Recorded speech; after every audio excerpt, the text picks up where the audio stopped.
We did eat our own dog food from day one, from a resource consumption standpoint and scalability from that side. Although we were consuming our own platform itself, we learned a lot, in many ways, the hard way. Across the last year and a half is really when we started to make that transition. We had to go back and change a number of things. We started having really large enterprises. I've got 85,000 containers in my environment, and then I've got 5,000 applications on Kubernetes. Could you support that out of the box? My name is Matt Provo. I'm the founder and CEO of StormForge. This is Code Story, the podcast bringing you interviews with tech visionaries who share in the critical moments of what it takes to change an industry and build and lead a team that has your back. I'm your host, Noah Labhart, and today how Matt Provo built the automation platform for Kubernetes resource management at scale. All this and more on Code Story.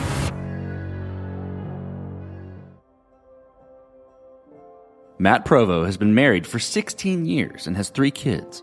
So between the Provo household and his startup, there's never a dull moment. He's originally from the West Coast until he came to Boston for grad school. He was influenced through his love of sports, specifically playing soccer through college. And early in life, he had the opportunity to help start a nonprofit organization based around documentary films of children in Africa. In doing so, he learned a lot about, and fell in love with, building a healthy, impactful organization. While building a platform surrounding HVAC software, Matt and his team ran into some challenges around the diversity of their implementation. When they lifted and shifted to Kubernetes, they unlocked the problem around resource scaling that their current solution targets today. This is the creation story of StormForge. Towards the end of my time at Apple, and then when I was back in grad school, this concept of AI-driven solutions, in particular in the enterprise, was starting to pick up some steam. But there was a lot of AI washing, where you tag AI onto something and back it with a big marketing budget, and that's seemingly good enough. And so I was increasingly frustrated seeing that happen with some large organizations that were getting a lot of airtime, if you will, that I won't name too directly, but that frustration was my first kind of sending off point. I had some relationships with some folks that were doing their PhDs in applied math, and we really just set out to build something real at the core from a machine learning and AI standpoint. And so everything we were about for the first 2 or 3 years really was operating in kind of a lab type environment, where we said our goal is to build something real at the core that could ultimately, intersect between data science and engineering that could be, productized and then ultimately taken to market. And so we were really fortunate at the beginning to have some very patient investors that believed in us. We didn't know what the application of our technology was going to be. And the truth of the matter is, we've pivoted a couple times. You've got to have a really talented team with differentiated technology that's attached to the right, market opportunity at the right time. And so the first application of our technology was attaching it to how HVAC servers and large manufacturing equipment consumes electricity. We would tune the different kind of knobs, if you will, from a software standpoint. And yet we ran into some challenges around just the diversity of any given implementation from an IT infrastructure standpoint. And it was at that point that, and at the time, we were a Docker Swarm shop. And we were running into scale challenges and a bunch of other things. And so we ourselves lifted and shifted to Kubernetes.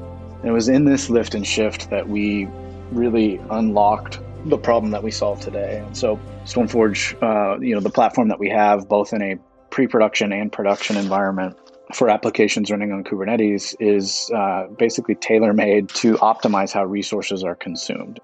Typically, organizations are having to choose between things like cost or performance. They're manually tuning their applications, or they are just over provisioning to ensure the app never goes down and, spending 50, 60, 70% more than they need to. And so the StormForge platform sits right in the middle of all of that chaos. With Kubernetes, people move to Kubernetes because of its flexibility and portability, and then they get kind of smacked in the face downstream as they're operationalizing with its complexity.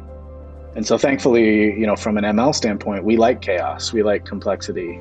And if we have data, it's a really good spot for us to sit in. And so the platform sits right there, helps developers, empowers developers into the process to give them thresholds on how much autonomy they're comfortable with. And it can be anything from kind of set and forget to, they still have quite a bit of control on the recommendations that our engine sends back. We're focused on not requiring developers to make those trade-offs between the metrics they care about for their applications. Tell me about the MVP. So that first version of the product, and you mentioned pivot. So you can take it to any MVP pivot, wherever you want to take it for me. But how long did it take you to build that MVP, and what sort of tools did you use to bring it to life? I will tell you straight up, the MVP, the first version of StormForge of the Kubernetes optimization piece was pretty rough and a little scary. However, based on kind of my background and the team's focus, one thing that I would say is kind of one of the company's superpowers is not building in a vacuum.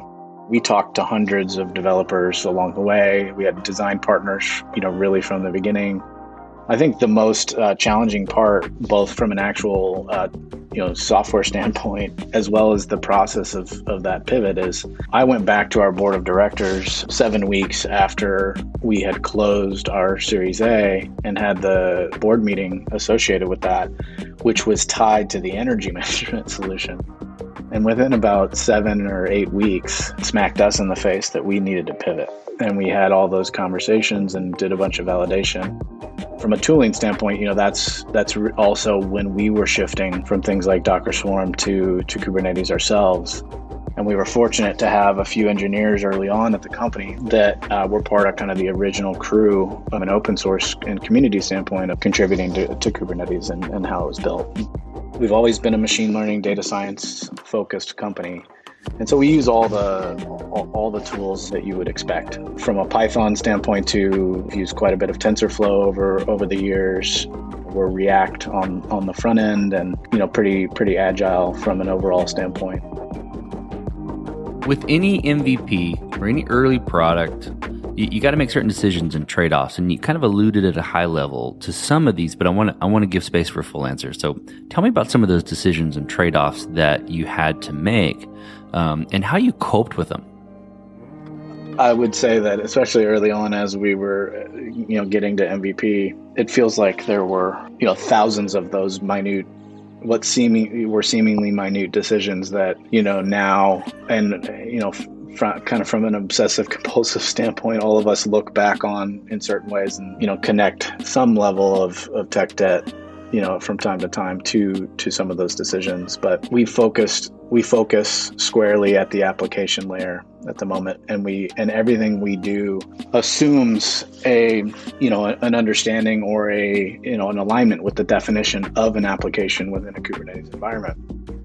The other piece was deciding that we were going to go all in on being kind of an experiment-driven platform versus other options that we could have taken. And so at a kind of a high level, those pieces, focusing at the application layer, driving and focusing on what do we do for developers inside of a Kubernetes YAML file versus kind of being overly UI-driven, kind of stripping a lot of that away and automating a lot of that away. We made a very intentional decision. I think AI sometimes gets a bad rap for automating people out of the process completely, and sometimes fear of them being automated out of a job. And so a big decision for us was, how do we make sure that the developer is empowered into the process while we at the same time automate away the tasks that they don't want to be doing on an ongoing basis anyways, but need to be managing. And so I think categorically those were some of the big bets we're making. We bet that developers know their app and we don't. We bet that YAML and kind of interacting inside of that file is going to become increasingly important. And so we made a choice to stay for a long time as a CLI only driven experience. And then we made a lot of decisions around what level of control do we always want the developer or the practitioner or the user to have versus black box and take everything away from them. And so this concept of explainable AI had a lot of impact on us. I think you see that today in the platform. We do have much more of a user flow now, should people want to take that alongside the CLI. But it was those decisions, I think, at the beginning that helped us build trust and really build a core of developers who, frankly, started communicating or quote unquote marketing on our behalf to a lot of their peers and a lot of people in the community about the problems that we were solving and how we were solving them. And that's been a good source of increased adoption for us. This episode is sponsored by Vanta. You're a startup founder. Finding product market fit is probably your number one priority. But to land bigger customers, you also need security compliance. And obtaining your SOC 2 or ISO 27001 certification can open those big doors. But they take time and energy pulling you away from building and shipping. And that's where Vanta comes in. Vanta is the all-in-one compliance solution helping startups like yours get audit ready and build a strong security foundation quickly and painlessly. How, you ask? Vanta automates the manual security tasks that slow you down, helping you streamline your audit.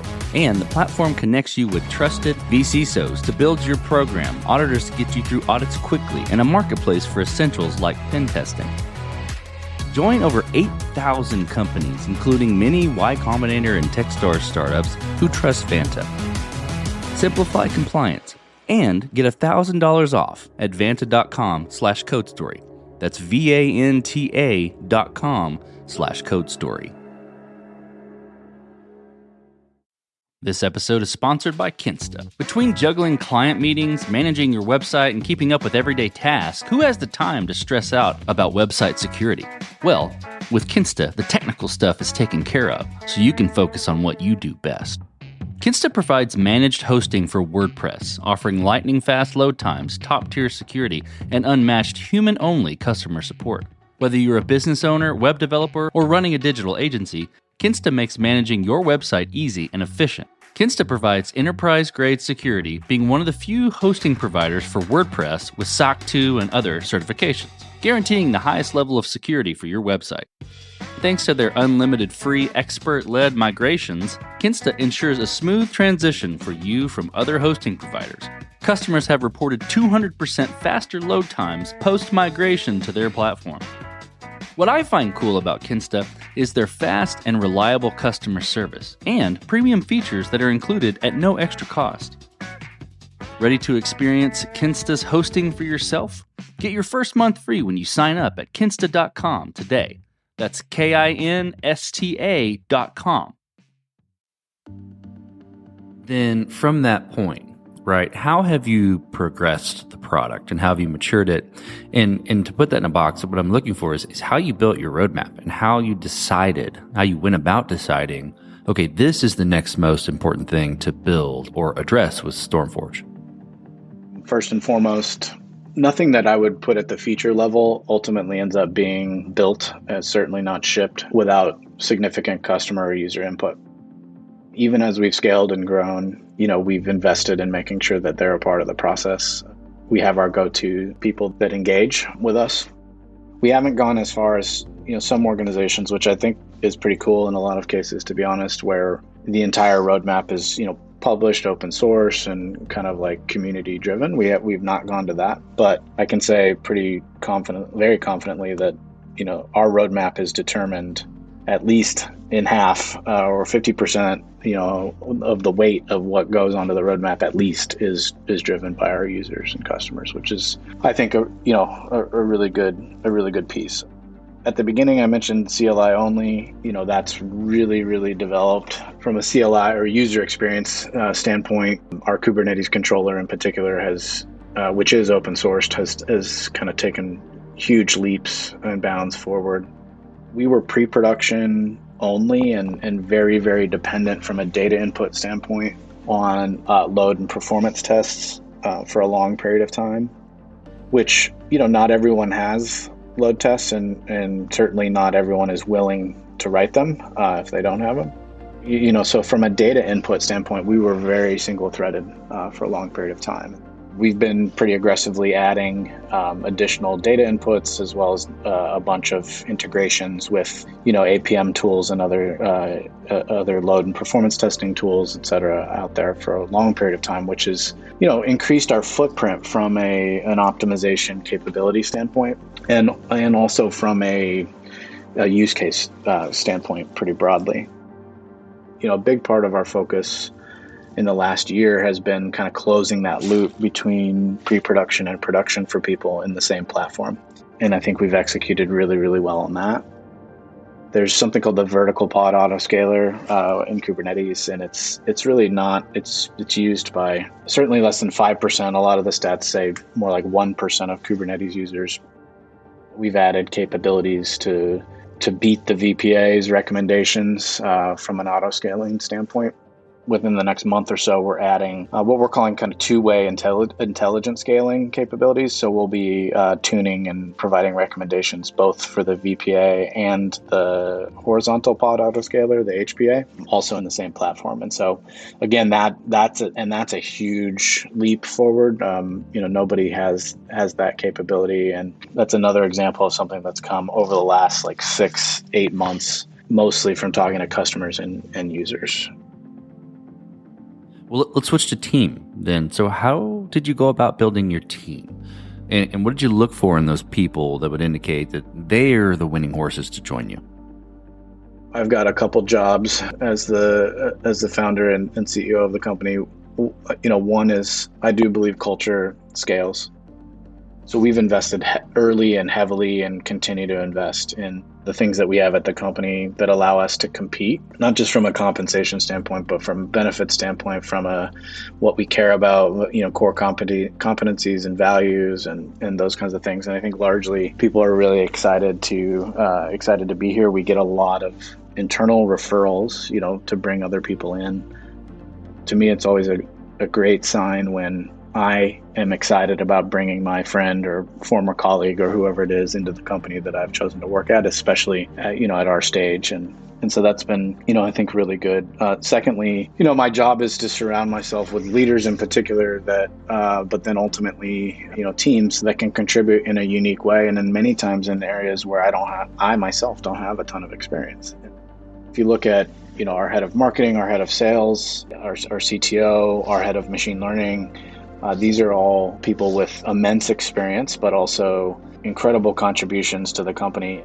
I'm a leader and a jack of all trades in many ways. We've got functional, deep experts and leaders in the key, kind of in the key spots. And we did that early as well. We tried to invest early in that area because then, ultimately I felt like that if you have a great culture, an exciting culture, you have differentiated technology, and you're starting to grow. We're also backed by, awesome investors. And so, I think that's been a key piece, is just kind of getting those leaders in place and then allowing them to run and build their parts of the organization. And then lastly, I would say my job is towards our shareholders to obviously continue increasing value, but also to remove as much instability for people as possible so that we can get out of their way. That's something that was really instilled in me during my time at Apple, and something that I would, Steve Jobs in particular as a leader was pretty fantastic at. And that really had a big impact on me. I think if we can do that in the right way and on an ongoing basis, it'll continue building the organization in a healthy and sustainable way. And people will continue wanting to be here and bring others along for the ride. That's a critical component to scaling, is that team culture. And I like what you said, that culture does scale. And I think that's true. Speaking of scale, let's flip to scalability. And given, the context of your product and what you support, this will be super interesting. And I'm curious where you'll take the question. But did you build this to scale efficiently from day one? Or have you been fighting this as you've grown and gained traction? We did eat our own dog food from day one. from a resource consumption standpoint and scalability from that side. A lot of our original folks in Big P product were, data scientists, PhDs, et cetera. And so I think one of the biggest challenges we ran into, and I think this is common, I get to interact with a lot of startups, in particular, Harvard, MIT type spin-off startups. And there's a few phases, in my opinion, that are really, really challenging for the kind of harder tech type of solutions. One is like at the algorithmic level, should this thing just stay in academia because of the way that it's designed? Number two, that intersection, crossing the chasm between, applied mathematics or data science and engineering is also really, really difficult. And a bunch of companies, I think, die at that phase. And then thirdly is okay, if you've crossed that chasm, how do you actually commercialize and take this thing to market? From a scale standpoint, I will just say, although we were consuming our own, kind of our own platform itself, from an actual scale of our own platform standpoint, we learned a lot. And in many ways, a lot of things we learned the hard way. We had to respond. And so I would say that across the last year and a half is really when we started to make that transition. We had to go back and change a number of things in the core, in the back end and the core kind of APIs, et cetera, that we had to make sure we could scale, because we started having really large enterprises. I mean, Fortune 20 or, a couple of the largest banks in the world, and other people saying, we love what you guys do. I've got 85,000 containers in my environment and I've got 5,000 applications on Kubernetes. Could you support that out of the box and, pretty quickly? And, as we were running into a lot of this, the answer was no. I mean, the core machine learning certainly could, but from a, product scalability standpoint and handling scale, there were certainly some big challenges. And so that's been, I think a big part of our journey as well. That hasn't always been easy, but, ultimately, I think in a lot of ways, we're on the other side of. Well, as you step out on the balcony and you look across all that you've built, what are you most proud of? Oh, I'm absolutely the most proud of the people that I've been able to work with and help bring them along for the journey. Super proud of the careers that have been created and furthered for those that have been with StormForge. I tell the team and I tell people all the time, there's a ton of transition and, we absolutely want people to remain at StormForge and continue growing with us. But even if people end up moving on from StormForge, if we can step back and say, the company helped you, gave you experiences and helped you be more prepared for whatever was next, that's a win. Selfishly, it would be more of a win if they stayed with StormForge and continued growing. But I think whether that happens or not, I mean, I'm most proud of, at this point, hundreds of careers that have been impacted and furthered and that people got to, be a part of something and they obviously still do, that they believe in. Well, let's flip the script a little bit. Tell me about a mistake you made and how you and your team responded to it. You mean today? Because there's been about 7 of them already today. That's another thing that I talk about. I just believe, actually, really definitely believe is I actually think I've learned more from failure than I have from success. We were intending to release a big feature in the platform. The original release date was actually May 1st of this year. We committed to that, and a number of customers, design partners, et cetera, were alongside that. And there were a couple cases where we committed to that, even contractually. And so I think we, for a bit, lost sight of the fact that building software is like construction. It's never on time and always twice as expensive. And we went too far in making those full commitments on a kind of a bit of a drop dead date. And the truth in this scenario, I think, is that there were some business critical objectives on the side of customers and users that ended up being blocked as a result of this feature being delayed. We got a little bit over our skis with that. We learned a lot from that piece. We learned a lot about the fact that there are organizations out there that are depending on us.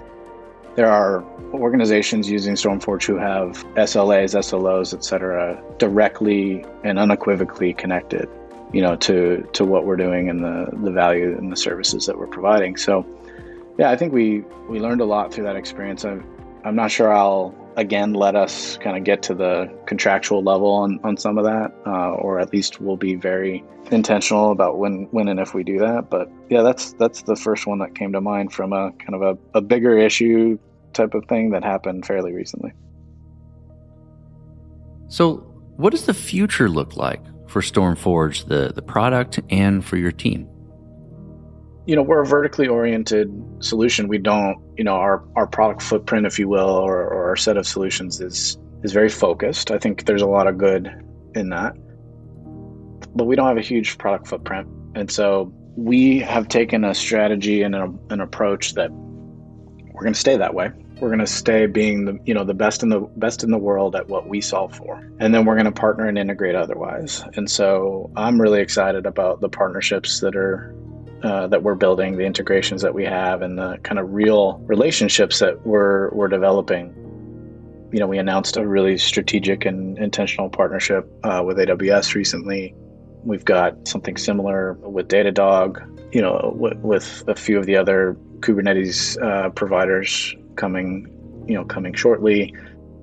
There's this whole world for us right now where it's about integration and partnership and allowing us to stay good at what we're good at. And that's been really exciting for us. And then secondly, I would say staying vertically oriented and focused. What you'll see from StormForge is us continuing to add more data inputs into our platform. And so I mentioned one of the intentional decisions we made early on was staying focused at the application layer. It's time for us to move beyond just the application layer. We'll be adding things like traces and logs and even kernel level data and other data inputs that kind of go down the stack, if you will. But we'll continue to feed the same optimization engine and allow us to provide just an increased amount of value, hopefully, to more users and more organizations.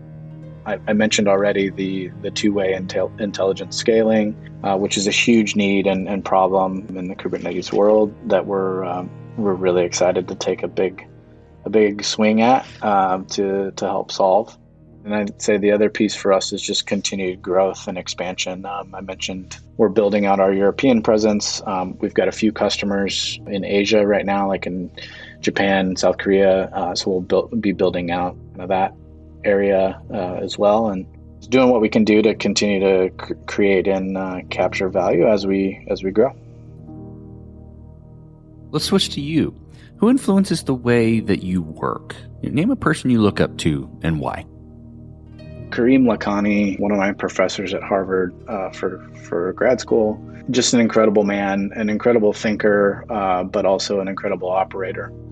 He's just got this really amazing balance between being a human who loves his family and loves supporting them and being involved in their lives, but also just being a world-class expert in his area. And he's one of my best friends, but also just someone I look up to. Every time I get a text from him, it's he's on the board of Mozilla and a number of other companies, but he also is he's just always somewhere giving back and trying to add value. And he's an incredible leader and an incredible man. But I look up to him immensely, I would say. Well, if you could go back to the beginning, what would you do different, or where would you consider taking a different approach? And perhaps that's not a mistake you'd want to learn from or change, but maybe something you would just tweak a bit. I think we could have doubled down even more on the product side earlier on. Based on that being a big part of my background, I kind of owned that for a long time.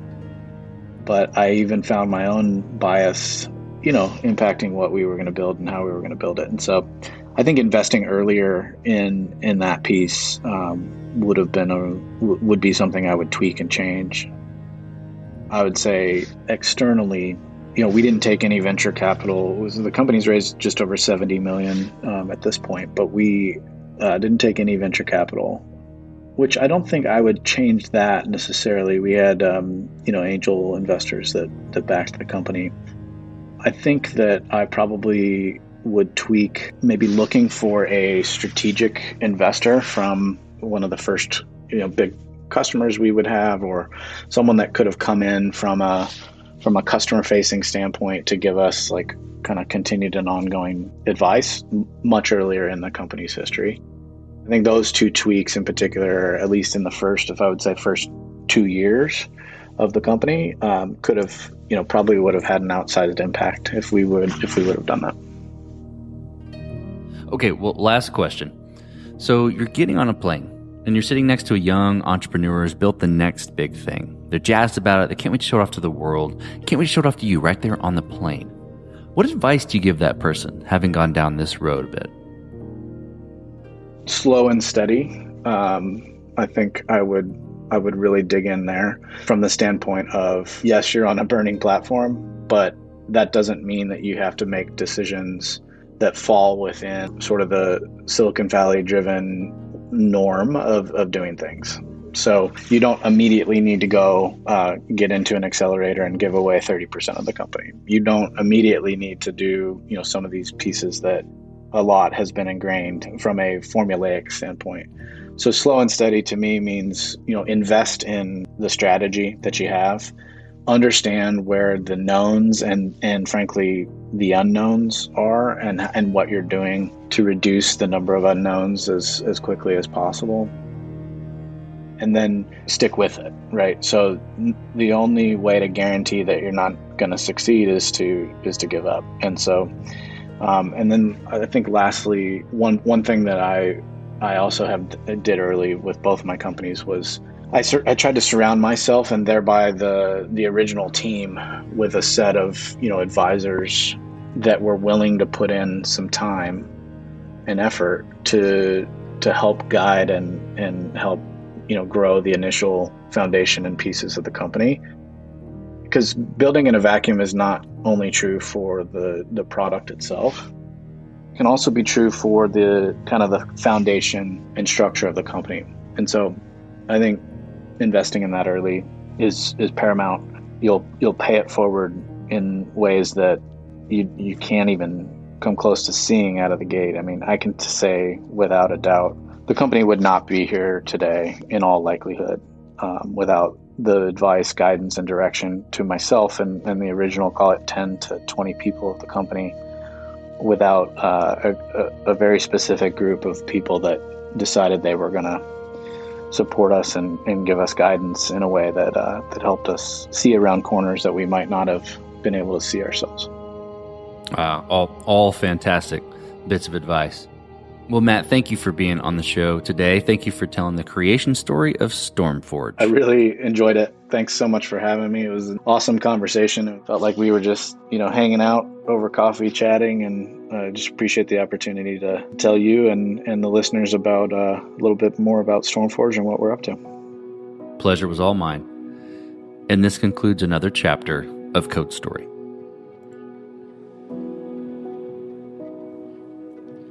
Code Story is hosted and produced by Noah Labhart. Be sure to subscribe on Apple Podcasts, Spotify, or the podcasting app of your choice.